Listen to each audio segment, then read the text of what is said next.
என்னப்பா எல்லாம் என்ன பண்ணிட்டு இருக்கீங்க? சமைச்சிட்டீங்களா? சாப்பிட்டீங்களா? சாப்பிட்டுருந்தா கமெண்ட்ல சொல்லுங்க. மத்தியானம் நான் வந்து வீடியோவில் வந்து நான் வெளியில் ஒரு ஃபங்க்ஷனுக்கு போயிருந்தேன். அதனால் வந்து அப்பா தான் நான் நல்லா சமைச்சு எல்லாம் ரெடி பண்ணி வச்சுட்டு நான் போயிட்டு நீங்கள் வீடியோ போடுங்கன்னா அப்பா வீடியோ போட்டிருந்தாரு.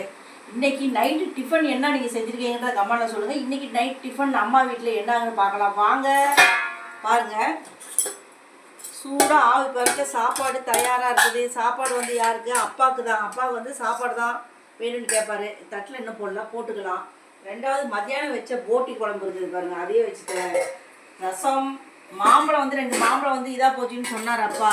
அதை கொண்டு போய் நான் மாற்றிட்டேன். அந்த கடைக்காரங்க ரொம்ப நல்லவங்க. இங்கே பாருங்கள், மதியானம் வச்ச ரசம். எனக்கு வந்து அம்மாவுக்கு புதுசாக டிஃபன் தோசை பொடி சாப்பிடணுன்னு ஒரு ஆசையாக இருந்தது. டெய்லி குழம்பு சாப்பாடு ரசம் இந்த மாதிரி சாப்பிட்டு அதனால் வந்து பூண்டு இடித்து போட்டு நானே வீட்டில் செஞ்ச பொடிப்பா.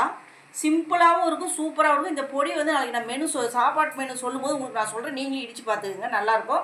பாருங்கள், வெண்டைக்காய் பொரியல் கொஞ்சம் இருக்குது, அதையும் வச்சு அப்பா கொடுத்துட போகிறேன்.